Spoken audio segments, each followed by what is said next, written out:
जय श्री ओम नमः सिद्धेभ्य ओम नमः सिद्धेभ्य ओम नमः सिद्धेभ्य नमो अरिहंताणम नमो सिद्धाणम नमो आयरियाणम नमो उवज्जायाणम नमो लोये सव्यसाहुणम मंगलम भगवान वीरो मंगलम गौतमो गणि मंगलम कुंद कुंदार्यो जैन धर्मोस्तु मंगलम सर्व मंगल मांगल्यम सर्वे कल्याण कारकम प्रधानम सर्वधर्माणां जैनम जयतु शासनम जैनम जयतु शासनम तीन भुवन में सार वीतराग विज्ञानता शिव स्वरूप शिवकार नमो त्रयोग संभार के।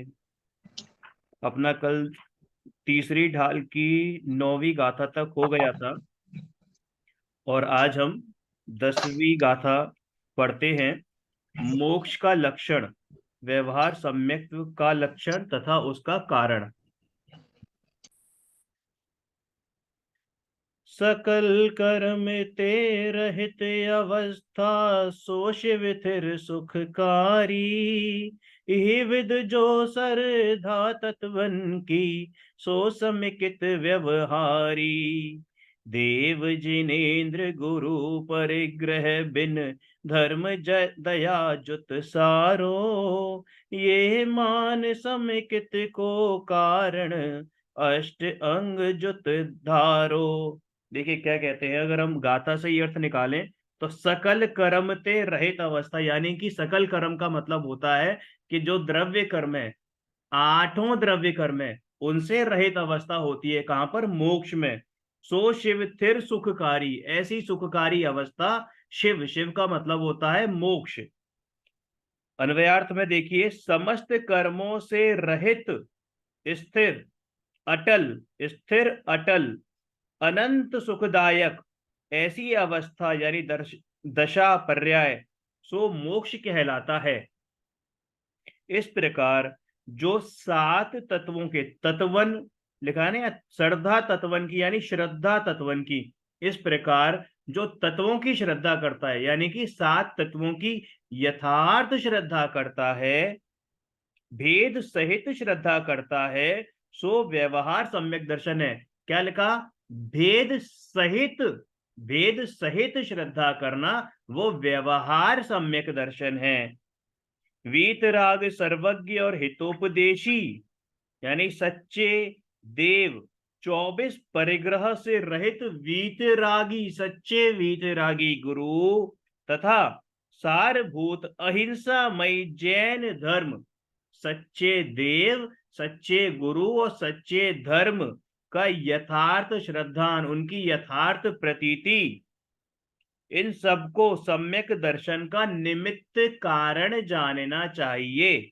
निमित्त कारण का मतलब ये सारे व्यवहार से सम्यक दर्शन कहे जाते हैं। और लेकिन ये हमने पढ़ते आए हैं कि व्यवहार सम्यक दर्शन होता तभी है जब निश्चय सम्यक दर्शन होता है, व्यवहार सम्यक दर्शन उसका सहचारी होता है, या फिर जब सम्यक दर्शन हो जाता है, निश्चय सम्यक दर्शन हो जाता है, तो उसके पूर्वचर क्रियाओं को या पूर्वचर श्रद्धान को व्यवहार सम्यक दर्शन कह लेते हैं।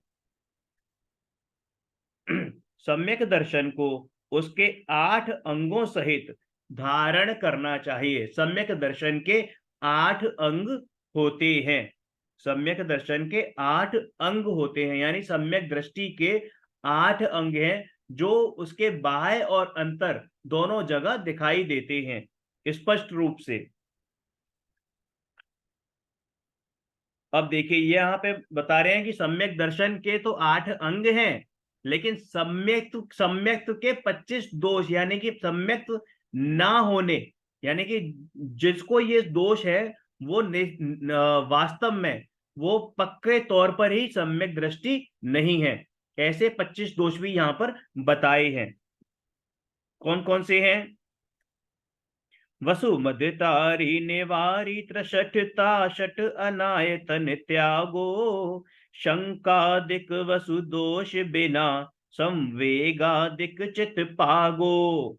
अष्ट अंग अरु दोष 25 तिन संक्षेपे कहिए। बिन जाने ते दोष गुणन को कैसे तजिए गहिए। क्या बोल रहे हैं? 25 दोषों की देखो गिनती। 8 मद, 8 प्रकार के मद होते हैं। कौन कौन से होते हैं आगे आएंगे। 8 प्रकार के मदों का त्याग करके 3 प्रकार की मूर्ता, मूर्ता भी होती है। मूर्ता मतलब मूर्खता, इनमें जीव फंस जाता है। तो 3 प्रकार की मूर्ता को हटाकर 6 अनायतन, अनायतन हमने पढ़े थे, कुदेव, कुगुरु और कुधर्म, और कुदेवक का सेवक, कुगुरु का सेवक और कुधर्म का सेवक, इनकी कृत कारित अनुमोदना, ये अनायतन कहलाते हैं। तो धर्म के ये 6 अनायतन हैं, इनका त्याग करना चाहिए। और शंका आदि 8 दोष, देखिए सम्यक्त के जो 8 अंग हैं उनका ही प्रतिपक्षी यानी अपोजिट, उन्हें 8 दोष भी कह देते हैं। तो शंका आदि 8 दोषों से रहित होकर संवेग, अनुकंपा, आस्तिक्य और प्रशम में मन को लगाना चाहिए। ये जो 4 बताए हैं ये भी सम्यक्त के ही लक्षण हैं। ये सम्यक्त के लक्षण हैं। कौन कौन से? संवेग, अनुकंपा, आस्तिक्य और प्रशम, इसमें मन को लगाना चाहिए। अब सम्यक्त के 8 अंग और 25 दोषों को संक्षेप में कहा जाता है, क्योंकि जब तक दोष नहीं मालूम होंगे उनका निवारण भी नहीं हो सकेगा। तो बस यही बता रहे हैं कि उन्हें जाने बिना दोषों को किस प्रकार छोड़ें और गुणों को किस प्रकार ग्रहण करें। ठीक है, क्लियर है, बहुत इजी है। अब आ गए 12 नंबर गाथा पर। सम्यक्त्व के 8 अंग या 8 गुण और शंका आदि 8 दोषों का लक्षण। जिन वच में शंका न धार वृष भव सुख वांछा भाने। मुनि तन मलिन न देख घिनावे तत्व को तत्व पिछाने। निज गुण अरु पर अवगुण ढाके वा निज धर्म बढ़ावे। कामादिक कर वृषते चिगते निज पर को सुदृढ़ावे। देखिए इसका एक और है पूर्वार्ध 13वें नंबर का। धर्मी 100 गो वच प्रीत सम कर जिन धर्म दे पावे। इन गुण ते विपरीत दोष वसुत निको सतत खिपावे। अब ये जो है ना सम्यक्त के 8 गुण जो हैं और उसी के अपोजिट, उसी के प्रतिपक्षी 8 दोष हैं, बिल्कुल उसका उल्टा। तो पहले हम क्या करेंगे, पहले हम गुण पढ़ेंगे और उनका अपोजिट हो जाएगा तो वो दोष बन जाएंगे। सर्वज्ञ के कहे हुए तत्वों में, अगर आप गाथा से देखो तो सब आ रहा है। जिन वच में शंका ना धार वृष, शंका ना धार यानी जिसको जिन वचनों में रंच मात्र भी, जिन वचन का मतलब सब हो गए, यानी जिन देव, जिन धर्म, जिन शास्त्र और जिन गुरु, इनमें शंका नहीं है। और 7 तत्व, इनमें जिसको शंका नहीं है। भव सुख की भांछा, वांछा का मतलब आकांक्षा, आकांक्षा होती है ना, आकांक्षा, विश, डिजायर्स, वो नहीं है। कैसी डिजायर नहीं है? भव सुख की, लौकिक सुख की डिजायर नहीं है। तो पहला जो है वो क्या है? शंका रहित यानी कि निशंकित, निशंकित, निशंकित। दूसरा है वांछा रहित या कांक्षा रहित, तो उसे कहते हैं निकांक्षित।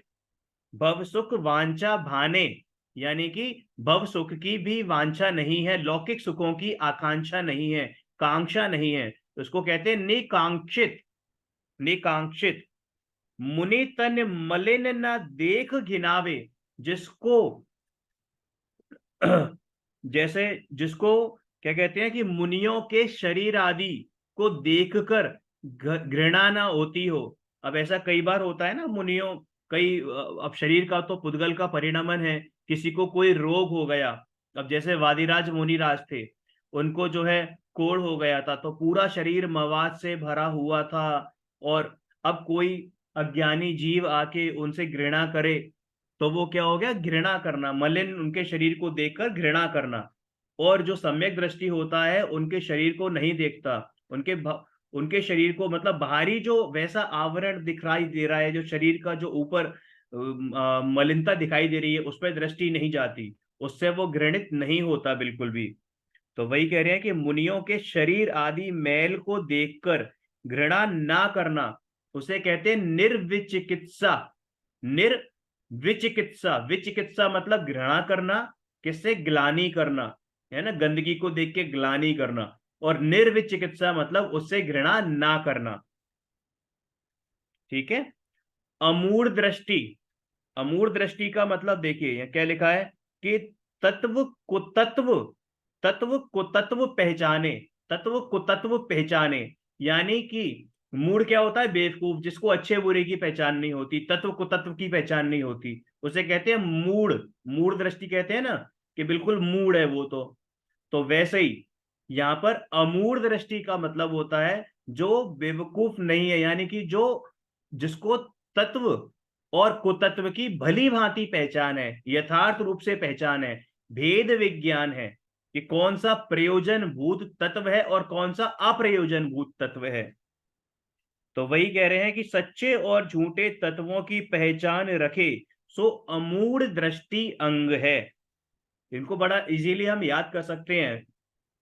शंका यानी कि निशंकित, कांक्षा निकांक्षित, ठीक है। फिर आपका हो गया ये घृणा ना करना, निर्विचिकित्सा, और मूर्खता ना होना यानी कि अमूढ़ दृष्टि, अमूढ़ दृष्टि। फिर जो पांचवा है होता है, उसमें ये है, दो चीजें हैं। एक तो दूसरे के, दूसरे मतलब कौन, अपने जो साधर्मी हो गए, अपने जो मुनिराज हो गए, अपने ज्ञानी पुरुष हो गए, है ना, या कोई भी और व्यक्ति हो गया, उसके हम अवगुणों की, अवगुणों को उछाले नहीं, मतलब किसी की बुराई ना करें। किसी के मुंह से हमने कदाचित कुछ ऐसी बात सुन ली जो शोभनीय नहीं थी, या किसी को कुछ ऐसे अवस्था में या कुछ ऐसा देख लिया जो नहीं देखना चाहिए था, या ऐसे अवगुण देख लिए हमने कि जो नहीं होने चाहिए किसी ज्ञानी जीव में, तो हम उसकी बुराई करके जगत में उसको, मतलब उसका बुरा ना करें। कि सपोज मुझे किसी ने कुछ कर लिया, तो ऐसा नहीं कि भैया मोहित ने, ये हमने ये देख लिया कि वैसा किया कि उसने पानी छान के नहीं पिया, उसने जो है झूठ बोला। अरे भैया, दूसरों के अवगुणों को मत देखो, अब दूसरों के गुणों को और अपने अवगुणों को देखो, दूसरों के गुणों को और अपने अवगुणों को देखो। तो वही बोल रहे हैं कि अपने गुणों को और दूसरों के अवगुणों को छुपाए, अपने गुणों को, अपने मुंह मियां मिट्टू ना बने और दूसरों की बुराई ना करे, है ना। तो वो है कि अपने गुणों को और दूसरों के अवगुणों को छुपाए, तथा अपने आत्म धर्म को बढ़ाए। किसको बढ़ाए, अपने आत्म धर्म को बढ़ाए, सो, और निर्मल बनाए, तो उपगूहन, उपगूहन, उपगूहन अंग है। उपगूहन का दूसरा नाम उपब्रहण भी होता है। जो उपगूहन होता है उसको में तो ये ऊपर वाली ये बात आ जाती है कि अपने गुणों को और दूसरों के अवगुणों को छुपाए। और जो उपब्रहण होता है उसमें बात आ जाती है कि अपने आत्म धर्म को बढ़ाए, अपनी विशुद्धि बढ़ाए। फिर छठा वाला जो अंग है वो है स्थितिकरण। स्थितिकरण का मतलब क्या होता है कि देखो, कामादिक कर वृषते चिगते, यानी कि काम विकार आदि के कारण धर्म से चिगते, चिगते का मतलब चित होते हुए यानी उनसे हटे हुए, कोई अपना या स्वयं, कोई पर या स्वयं, यानी अपने को तथा पर को उसमें पुनः दृढ़ करें, यानी कि अगर कोई आपका साधर्मी है, बहुत धर्मी, बहुत वात्सल्य है आपका उससे, है, और आपने उसको देखा कि वो जो है धर्म से च्युत हो रहा है, भले ही से किसी भी रीजन से हो रहा है, तो आप उसको संबोधन दो, उसको जिनवाणी श्रवण करवाओ, उसको ऐसे माहौल में रखो, समझाओ कि भैया ये तो संसार असार है, ये ही सारभूत है, मतलब कुछ भी इस तरीके से एग्जाम्पल है, तो आप उसको इस तरीके से रास्ते में वापस लाओ। तो वो कौन सा अंग है? स्थितिकरण। और सिर्फ दूसरों के लिए नहीं, आप खुद भी अगर च्युत हो रहे हो, है ना, आपका मन भटक रहा है, तो अपने आप को दृढ़ करके इस रास्ते पर, इस मार्ग पर लेकर आओ। तो उसे क्या कहते हैं? स्थितिकरण। स्थितिकरण, है ना, पुरण, पुनः स्थित करना, पुनः स्थित करना, दृढ़ करना, तो उसे कहते हैं स्थितिकरण। फिर है प्रभावना। प्रभावना मतलब क्या होता है कि जैसे मंदिर बनवाना, है ना, पंच कल्याण करवाना, भक्ति आदि का आयोजन करवाना, विधान करवाना, ये कितनी सारी धर्म प्रभावनाएं। नहीं, ये धर्म प्रभावना नहीं है। धर्म प्रभावना यानी अपने आत्मा की प्रभावना करना, अपने आप को समझना, अपने साधर्मी जनों से बछड़े पर गाय की प्रीति के समान, जैसे एक गाय अपनी प्रभावना, ये आखिरी वाला है, कहाँ गया प्रभावना? प्रभावना कहाँ है? ये वात्सल्य है। हाँ, ये वात्सल्य में प्रभावना बता रहा था, हाँ। तो प्रभावना ही पढ़ रहे हैं। जैन धर्म की शोभा में वृद्धि करना। जैन धर्म की शोभा में वृद्धि करना यानी कि क्या? जैन धर्म की शोभा किससे है? मंदिर बनवाने से, पंचकल्याणक करवाने से, विधान करवाने से नहीं। जैन धर्म की शोभा है जो सर्वज्ञ देव ने कहा है उसको जन जन तक पहुंचाएं, और जन जन से पहुंचाने से पहले, जन जन तक पहुंचाने से पहले खुद में पहुंचाएं, उसको खुद में ग्रहण करें, उसके बाद हम जन जन तक पहुंचाएं भगवान की वाणी को। तो वो कौन सी है?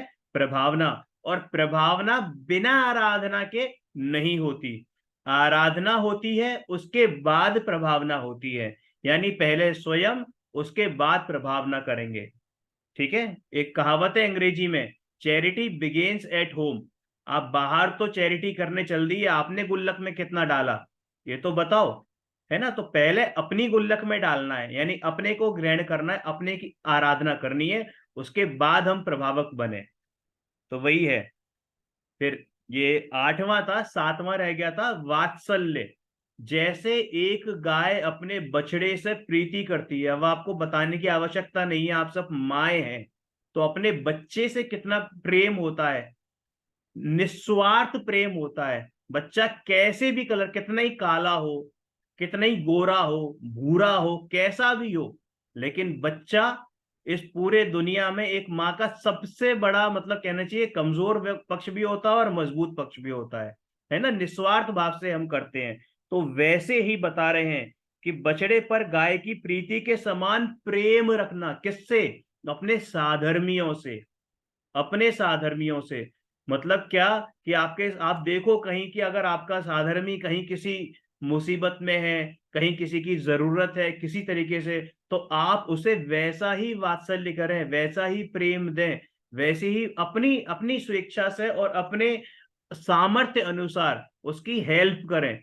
देखिए, हेल्प करने वाले से वैसे हम तो कोई होते नहीं हैं, क्योंकि उनका जो भी उदय होगा वो होगा, लेकिन ये हमारा कर्तव्य बनता है ना। जैसे, और मैं आपको एक चीज बताऊं, सब पीछे हट जाएंगे सब, ये अपना पर्सनल अनुभव है, लेकिन जो आपका साधर्मी होगा ना, जिससे आपका वात्सल्य होगा, वो हमेशा आपके साथ खड़ा रहेगा, हमेशा। तो वही बता रहे हैं, ठीक है। तो ये हमारे 8 क्या हो गए? ये ये तो हो गए आपके 8 अंग, और इनका अपोजिट क्या हो गया? दोष। ठीक है ना। और इनसे विपरीत, इन गुणों से विपरीत ये 8 दोष हैं, उन्हें हमेशा दूर करना चाहिए। क्लियर है? ये सारी चीजें इसी में आ गई जो यहाँ भावार्थ में लिखी हैं। अब हमने पीछे पढ़ा था 3 मद। कौन कौन से पढ़े थे? मद, सॉरी, 8 मद। मद पढ़े थे ना 8। कौन कौन से मद हैं? देखिए, छंद 13, पिता भूप व मातुल नृप जो होए न तो मद ठाने, मद न रूप को मद न ज्ञान को धन बल को मद भाने, तप को मद ना मद जो प्रभुता को करे ना सो निज जाने, मद धारे तो यही दोष वसु समिकित कोमल ठाने। सारे मद इसमें आ गए हैं अगर हम देखें ध्यान से। पिता भूप, भूप का मतलब होता है राजा, है ना। मातुल, माता, यानी कि ये समझो आप पिता की तरफ से, पिता की तरफ से जो हमारा होता है उसे हम कुल कहते हैं, कुल। और माता की तरफ से कहते हैं जाति। यहाँ लिखा भी है कि पिता के गोत्र को कुल और माता के गोत्र को जाति कहते हैं।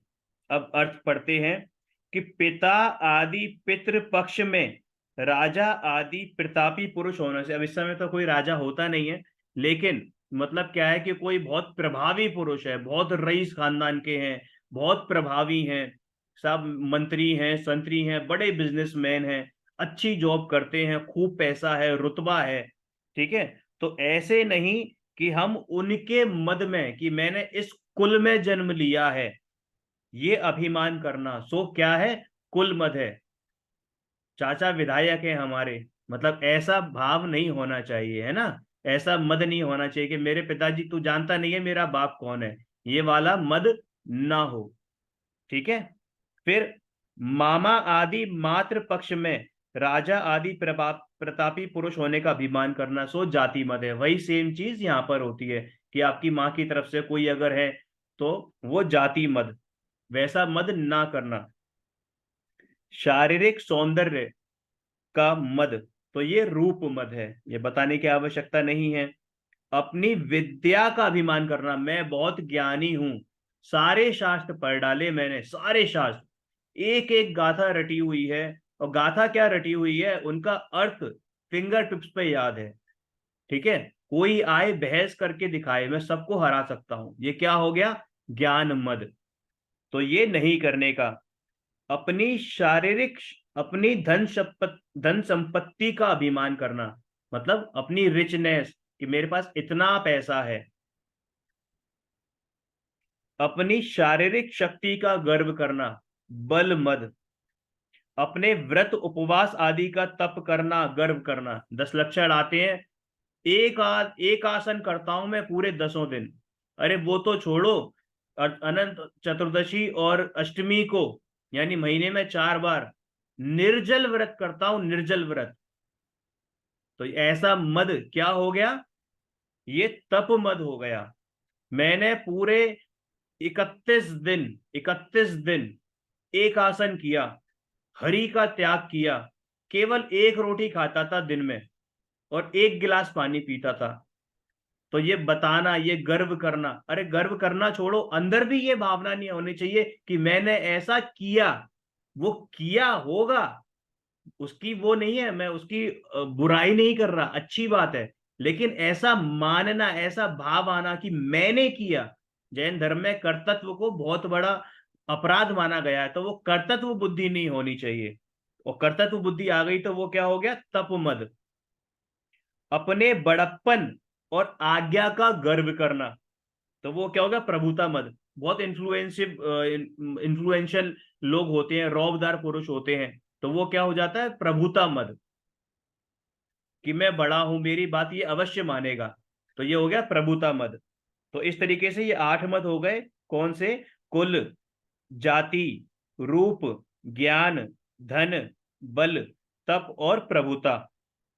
जो जीव इन 8 का गर्व नहीं करता, वही आत्मा का ज्ञान कर सकता है।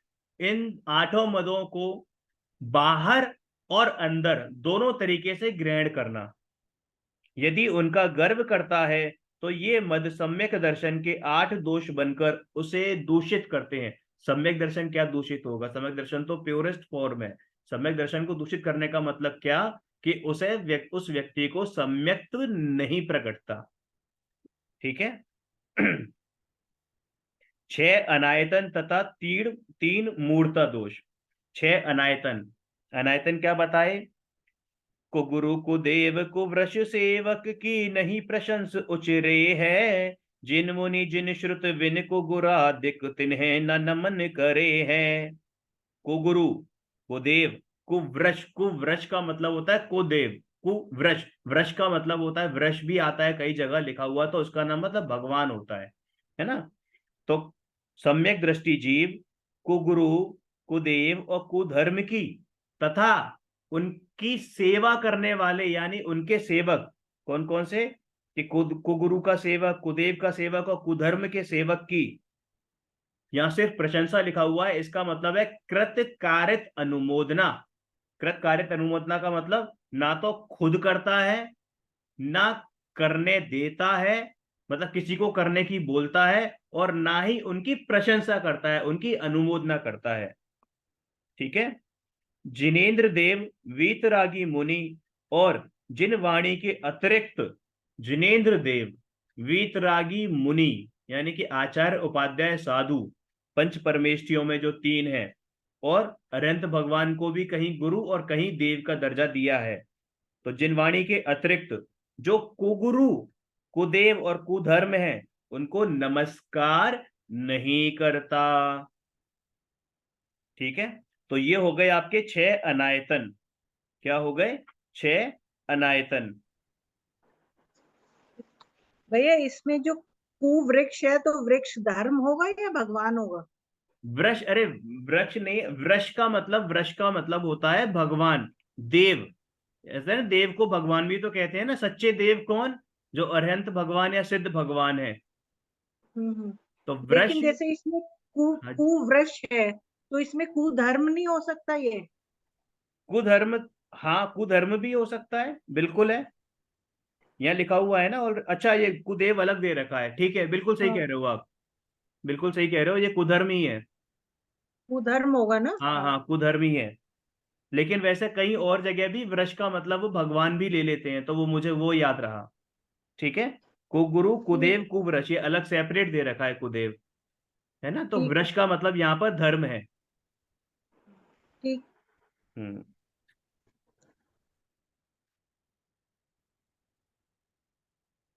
देखिए इसमें नीचे अगर हम पढ़े ना, लास्ट 3 लाइन, ये इसी पेज पर, 61 पेज पर, कि सम्यक दृष्टि जीव जिनेन्द्र देव वीतरागी मुनि और जिरवाणी के अतिरिक्त कुदेव, कुशास्त्र, कुशास्त्र आदि को भय, भय मतलब डर, आशा यानी कि हमें इससे कुछ मिलने वाला है, या लोभ या स्नेह आदि के कारण भी नमस्कार नहीं करता, क्योंकि उन्हें नमस्कार करने मात्र से भी सम्यक्त दूषित हो जाता है। ये बात अपनी पिछली बार भी आई थी कुछ दिनों पहले, कि हम कहीं जा रहे हैं, हमारा कोई दोस्त हमारे साथ जा रहा है और उसने किसी ऐसे के सामने हाथ जोड़े या मंदिर में गया, तो हमें क्या करना चाहिए? तो वहां अपने विवेक का इस्तेमाल करें, उसके विवेक का नहीं। ठीक है, जो आपने समझा है उसको समझें। ये तीन भी सम्यक्त्व के मूर्ता नामक दोष हैं। यही मूर्ता है, कौन सी मूर्ता है? यही कुगुरु सेवा, कुगुरु सेवा, कुधर्म सेवा और कुदेव सेवा, यही तीन मूर्ता भी हैं। तो 8 मद हो गए और तीनों मूर्ता भी कवर हो गई हमारी। अवरति सम्यक दृष्टि की देवों द्वारा पूजा और गृहस्थ पनी में अप्रीति, अप्रीति, अवरति सम्यक दृष्टि की बात है यहाँ पर। तो देखिए क्या कह रहे हैं, कि दोष रहित गुण सहित सुधीजे सम्यक दर्श सजय है, चरित मोह वश लेश न संजम पैसुर नाथ जजे हैं। गेही पै ग्रह में न रचे ज्यों जलिते भिन्न कमल है, नगर नारी को प्यार यथा कादी में हेम अमल है।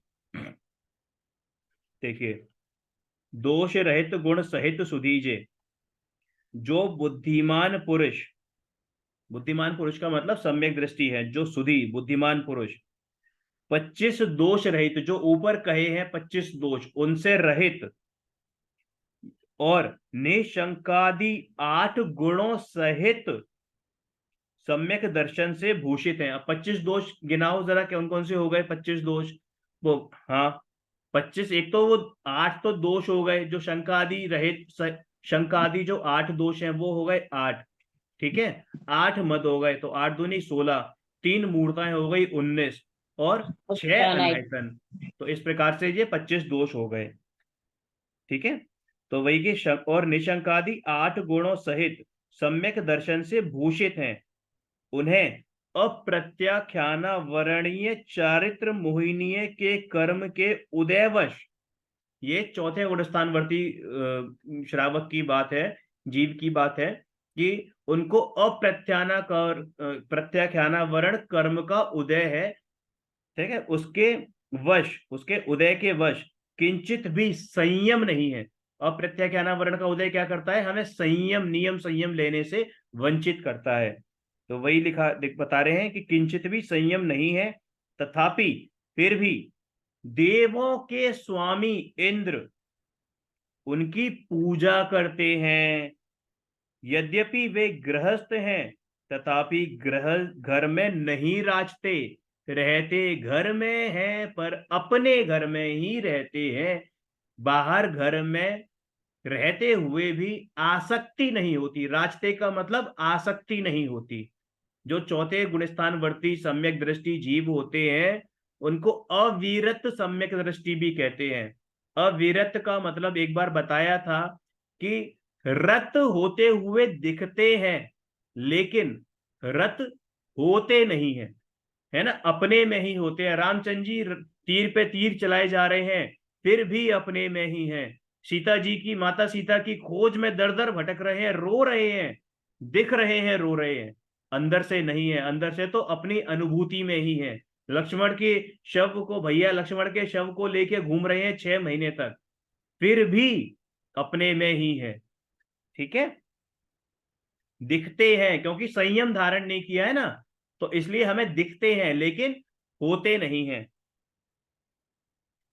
जिस प्रकार कमल जल से भिन्न है, कमल को आप देखो, कमलिनी के पत्ते को, तो वो उसको आप जब देखोगे तो ऐसा लगेगा कि पानी में बिल्कुल डूब गया है, पानी में भीग गया है, लेकिन जब आप उसको निकालोगे और उसको छुओगे तो एक कण भी आपको पानी का नजर नहीं आएगा, दिखाई नहीं देगा, यानी कि पानी से सर्वथा भिन्न था वो। तो जल में से भिन्न है। जिस प्रकार कीचड़ में सुवर्ण शुद्ध रहता है, कीचड़ में कोई सोना गिर जाए, सोने का बिस्किट गिर जाए, सोने की गिन्नी गिर जाए, तो क्या वो सोना अशुद्ध हो जाता है, उसकी कीमत गिर जाती है? नहीं, जितनी कीमत सोने की शुद्ध ऊपर थी वैसे ही कीचड़ में भले ही गिर जाए फिर भी वो सोना शुद्ध ही रहता है। उसी प्रकार उनका घर में वैश्या के प्रेम की भांति प्रेम होता है। वैश्या का प्रेम का मतलब क्या होता है? वैश्या का प्रेम का उदाहरण जो दिया है इसका मतलब ये कि वैश्या की नजर किस पे होती है, प्रेम पे होती है या पैसे पे होती है? पैसे पे नजर होती है। तो वैसे ही कहा है कि उनका जो फोकस है ना, अब ये दृष्टांत को दृष्टांत की तरीके से ही लेना है ना, कि उनका जो फोकस है, सम्यक दृष्टि का जो फोकस है, वो बाहर में रत दिखने पर भी उनका जो नजर होती है ना वो अंदर वाले माल पे होती है। अंदर वाला माल कौन? इस दे वाले में विराजमान भगवान आत्मा, शुद्ध आत्मा, मेरा कारण परमात्मा, ठीक है, उस पर ही नजर होती है। ठीक है। तो वो गृहस्थ में होते हैं, गृहस्थ में होते हुए दिखने पर भी गृहस्थ नहीं होते, स्थित तो वो अपने में ही होते हैं। अब देखिए 16वें नंबर की गाथा। सम्यक्त्व की महिमा सम्यक दृष्टि के अनुत्पत्ति स्थान तथा सर्वोत्तम सुख और सर्वधर्म का मूल। क्या बता रहे हैं? प्रथम नरक विन षट ज्योतिषवान भवन षड, नारी थावर विकल त्रय पशु में नहीं उपजत सम्यक धारी। क्या बोल रहे हैं कि कहाँ नहीं होते, कहाँ नहीं होते सम्यक दृष्टि पुरुष, कहाँ नहीं होते, कहाँ उपजते नहीं है, कहाँ पर वो कोई अगर सम्यक्त्वी, सपोज मनुष्य भव में कोई सम्यक्त्वी उसका देहांत हो जाए, देहावसन हो जाए उसी समय सम्यक के काल में, तो वो अगले भव में इन सब में नहीं जाएगा जो ऊपर लिखे हुए हैं। कौन से? देखिए अभी आगे पढ़ते हैं। तीन लोक तिहु काल माही नहीं, दर्शन सो सुखकारी, सकल धर्म को मूल यही, इस विन करनी दुखकारी। सम्यक दृष्टि जीव पहले नरक के अतिरिक्त, पहले नरक के अतिरिक्त शेष 6 नरकों में, ज्योतिष देवों में, व्यंतर देवों में, भवनवासी देवों में, नपुंसक में, स्त्रियों में, 5 स्थावरों में, 2 इंद्रिय, 3 इंद्रिय, 4 इंद्रिय जीवों में, और कर्म भूमि के पशु, चाहे वो संगी पंचेंद्रिय ही क्यों ना हो। कर्म भूमि मतलब जहां हम रह रहे हैं ऐसी भूमि, भोग भूमि और कर्म भूमि। भोग भूमि कौन सी होती है? तीसरे काल तक की भूमि। और चौथे, पांचवें, छठे काल की भूमि क्या कहलाती है? कर्म भूमि। तो ऐसे कर्म भूमि के पशुओं में, यानी त्रियंचों में, चाहे वो संगी पंचेंद्रिय ही क्यों ना हो, उनमें उत्पन्न नहीं होते। अब यहाँ पे कई वो सवाल आता है कि राजा श्रेणिक तो सम्यक दृष्टि थे, तो राजा श्रेणिक प्रथम नरक में गए, है ना, क्योंकि उनका पहले ही बंद हो चुका था। उनके आयु पहले जो बंद हुआ था उनका वो 7वें नरक का था जो उनका हुआ था, लेकिन वो उनका जो है अपकर्षण होते होते होते होते होते होते कम होते होते होते होते होते कहां पर आ गए? वो पहले नरक में आ गए। ठीक है, नरक की आयु तो उनकी रही, लेकिन उनकी जो आयु थी, यानी कि जो काल था, वो कम हो गया, तो वो पहले नरक में ही चले गए। ठीक है, लेकिन इसके अतिरिक्त सम्यक दृष्टि जीव इनमें नहीं जाता। कौन कहां पे नहीं जाता? ये पढ़ लिया हमने कि ज्योतिष में नहीं जाता। ये क्वेश्चन आ सकते हैं, इसलिए ध्यान से समझिएगा कि पहले नरक में जा सकता है, बाकी इसके अलावा बाकी के 6 नरकों में, दूसरे, तीसरे, चौथे, पांचवें, छठे, 7वें नरक में नहीं जाता। तो कंफ्यूज मत होइएगा कि 6 नरकों में, ज्योतिष देवों में, व्यंतर देवों में, भवनवासी देवों में नपुंसक नहीं बनता, स्त्री नहीं बनता। कोई सम्यक दृष्टि इस समय चाहे पुरुष हो चाहे स्त्री हो, अगले भव में स्त्री या नपुंसक नहीं बनेगा। 5 स्थावर, स्थावर नहीं बनेगा। 2 इंद्रिय, 3 इंद्रिय, चतुर इंद्रिय जीव नहीं बनेगा। और कर्म भूमि के त्रियंश नहीं बनेगा, चाहे वो संगी पंचेंद्रिय ही क्यों ना हो। ठीक है, 3 लोक 3 काल में सम्यक दर्शन के समान सुखदायक अन्य कुछ नहीं है। 3 लोक 3 काल मही नहीं, दर्शन सो सुखकारी। दर्शन का मतलब सम्यक दर्शन जैसा सुखकारी कोई नहीं है। इस सम्यक दर्शन के बिना समस्त क्रियाएं दुखदायक हैं। सकल धर्म को मूल यही, इस बिन, बिन का मतलब बिना, इसके बिना, करनी का मतलब क्रियाएं, इसके बिना जितनी भी क्रियाएं हैं वो सब दुखकारी हैं। ठीक है अब ये लास्ट वाली गाथा है। सम्यक दर्शन के बिना ज्ञान और चारित्र का मिथ्यापना।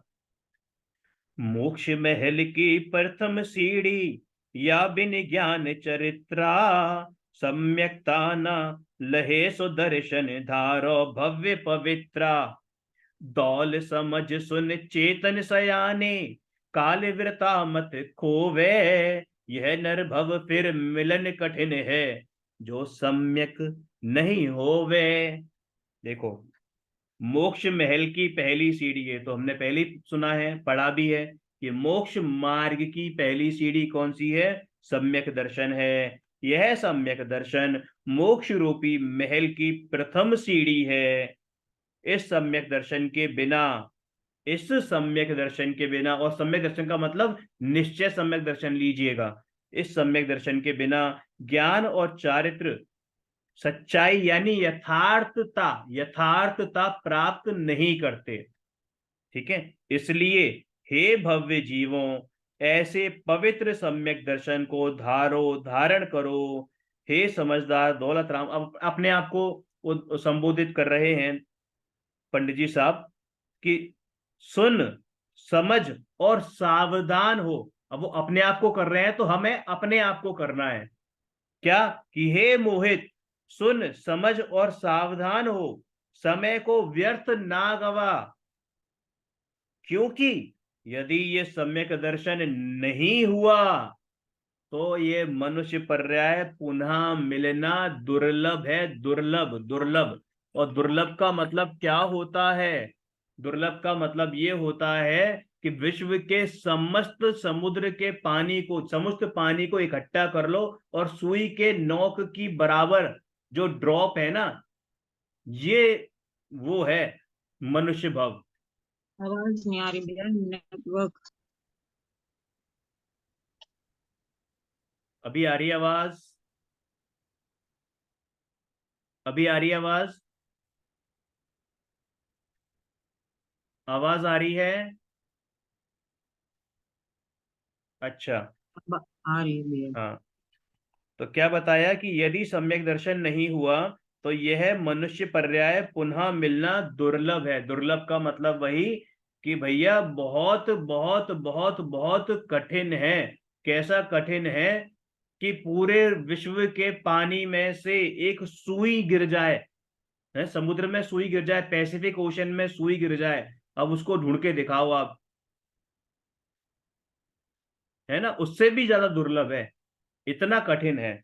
तो ये अपनी जो है तीसरी ढाल हुई। इसमें किसी को कोई प्रश्न हो, शंका हो तो डिस्कस कर सकते हैं। मेरा मेरा क्वेश्चन है भैया, ये हाँ भी जी। जो आया था ना कि जब सम्यक दृष्टि जीव होता है, तो ये सब चीजें आ गई, छह नरक में भी नहीं होता है, ज्योतिष अंतर मनुष्य, तो फिर वो क्या बनता है? देवगति में जाता है।